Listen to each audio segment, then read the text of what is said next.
I'm Dean Devlin, executive producer of Leverage, and we're going to talk about the new changes coming up in season 2 of Leverage. Can you steal feelings? In season 2 you can. Sure, okay, good. Well, what if I'm a client and I come in and I'm like sad and I want to be happy? Yeah. Can I ask for that? All right, metaphysical heist. Metaphysical heist. Well, all right, no. Aliens? Of course. All right, aliens. Time traveling aliens or just aliens? I have 2 words for you guys. You ready? Mm-hmm. Zombies. What do you think? Tiny leverage. Tiny? No, I don't get it. Okay, they shrunk. Okay? Oh my God, love it. So Say no more, put it on the board. it's Nate on like a spool of thread, but then he's on like you think it's a ripper, but it turns out to just be like a storm drain. It's the cupboard job. They gotta go. I mean, if you were tiny, opening up a cupboard to get a Cheerio is that's a whole episode. Robot Hardison. I think Robot Hardison is really gonna blow their mind. Yep. Sophie and Nate, turns out they're brother and sister. It's kind of a Star Wars thing. I mean, I wrote down the most important things of the season, which is zombies, aliens, and babies, and zombie alien babies.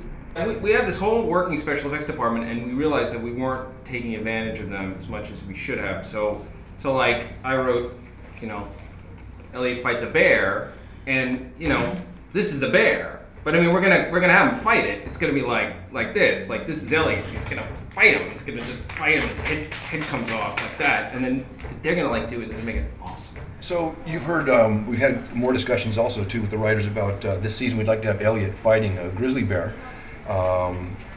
So we've also put some effort into R&Ding the fur specifically and the fangs, to try to get them as photorealistic as possible for that fight. I'm not sure exactly how we're going to work it into the actual storyline, but we're preparing now, building the assets, building the bear, creating animation cycles, and so forth. Well, there's been a lot of energy to do the big scene where Eliot fights the bear. And mostly it's because the writers really hate bears. I've also been asked, to extend the longevity of a television series such as Leverage. You've seen in the past introducing whimsical characters, cute characters. The Flintstones did it with the Grand Wazoo. We were thinking about a character called Whizzer, which would be sort of akin to R2-D2 with wings.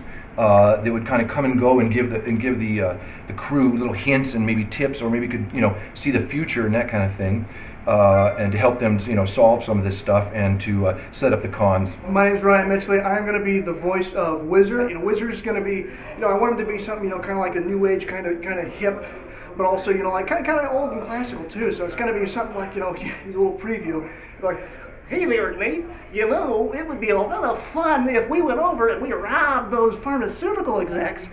I think the fans are going to have an open mind to the new magical, mystical, musical elements of the show.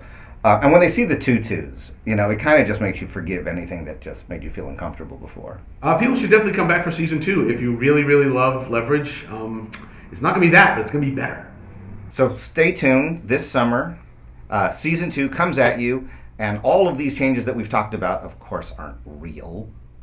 Well, some of them are, but let's not give that away now. Leverage. All right, let's go break the law just one more time.